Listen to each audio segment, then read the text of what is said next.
Hello, everyone, and welcome to this podcast series on GCC from with the theme from ledgers to global leadership. Myself, say Sanjeev Sanghi, the Central Council member and the convener of the group to promote India as an accounting GCC.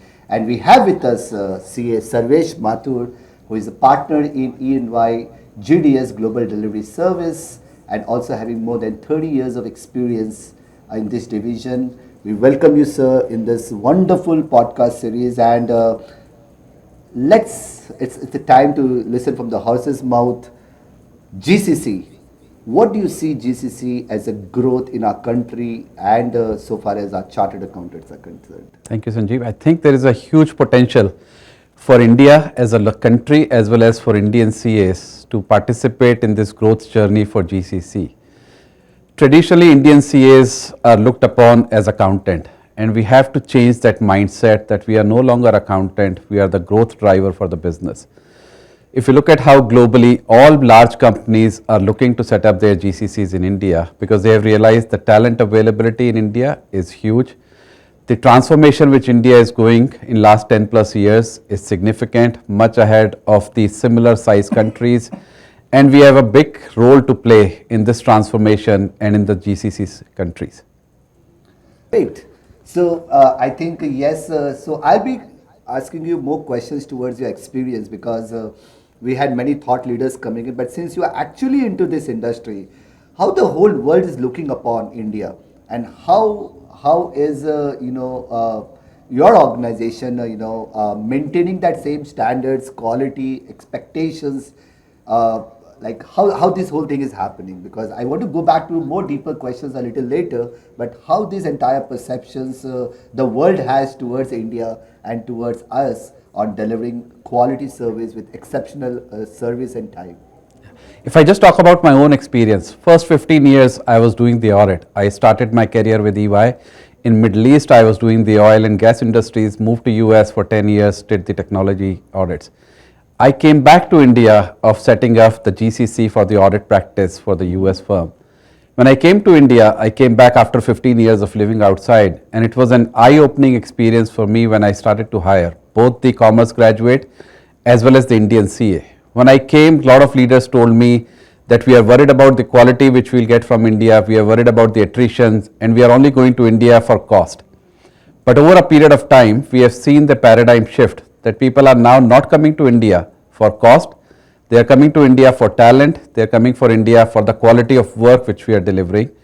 And we have seen other GCCs in other part of the world, and when we compare within EY, we have seen India delivers the best in class quality, the best in class experience for our clients, for our people, and there is no comparison or competitions with what we have in India. Wow. In EY, we are about 80,000 people in the GCC operations. Of that, about 56,000 people are in India. So that demonstrates how much focused we are on India. Yes, and as rightly said, 50% of the GCCs across the world are right now in India. That itself shows the numbers that India is the best destination for the world.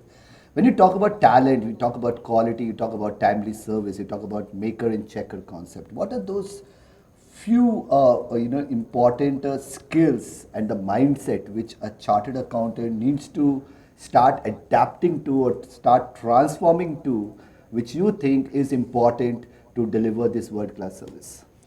I think academically, when we go through these CA qualifications, there is a lot of focus on compliance and checks. We need to change that mindset. If we want to be the future leader, if we want to be the CFO or CEO of an organization or GCC, we need to change from compliance mindset to growth mindset. We need to change our mindset towards transformation. How can we do things differently? How can we do work more efficiently? With so much of digitization happening, the world is looking at India, that how can India take the lead to transform the way the work has been done traditionally last 50 plus years to the way we can do it in future. Even within EY, we are going back to our member firm and telling them that GDS will become the hub for AI. GDS will be the place where all the AI-led solutions will be developed. And this is received very positively by all our global leaders, and this is purely based on the talent which is available in India. Excellent, excellent. So, sir, one very important thing, you have a journey, you have an experience. But we are now talking about a GCC ecosystem from the institute perspective, from the chartered accountants perspective, and from India's perspective. And we have around 450,000 chartered accountants, of which around 75 to 80,000 chartered accountants are still employed in GCCs. Now, we have stories to say that accounting GCCs are going to come up more and more in India, and mostly into this tier 2 and tier 3 cities, and more pertinent to that. So, the challenge and the opportunities are both there. The challenge of skilling up and scaling up. What is your advice to those member firms or those organizations? How will they take their first step or their first start on taking both the challenges of scaling up and scaling up? Knowledge is there, the domain expertise is there, but how will they skill up and scale up to match the expectations of world at large? Yeah. And I think COVID has taught us a lot. We were also in tier 1 cities before COVID, but during COVID and post-COVID, we have spread our wings to many of the tier 2 cities and now started to look at tier 3 cities as well. Yep. We have noticed there is skill gaps when it comes to tier 1 versus tier 2 and tier 3, and it is up to us on the organizations to upskill those people, upskill their communication skills, because culturally and traditionally their communication skills are not at par with metro cities, but they can be trained, they can be upskills. We need to change again their mindset and bring them more on the transformation journey. The GCCs will have to invest significantly amount of money on these tier 2, tier 3, but I think that investment will pay off significantly. We have seen more and more people after COVID, they want to be in their hometown, they don't want to come back to tier 1 cities, so we are going to miss a large population of people if we don't go to tier 2 and tier 3 cities, and GCCs have to invest in those cities to make sure that we tap the talent which is available over there and we are able to benefit from that. Excellent, sir. One last question before I will not take much time of yours is India is the youngest country of the world, and we have the young breed of chartered accountants, and we have more than 11 lakh young students who are there, who are all turning out to be GCC ready, and organizations like GCCs are working very hard to upskill them and transform their mindset. What is your one piece of advice to these young minds, these chartered accountants who have just qualified and just looking for a better revenue or better reach or better exposure? How should they prepare themselves for the future, for a world-class future, for a global future? What is those advices which you want to give to our students as well as our newly qualified chartered accountants? I think my advice would be that be curious, look for opportunities which help you to grow, be having digital mindset, because future is not going to be analog, future is going to be all about digital, future is going to be not just sitting on the laptop and doing the work, but working with agentic AI. We have to develop the skills where we can sit next to the agentic AI, which is going to be a virtual human, but we both can work together.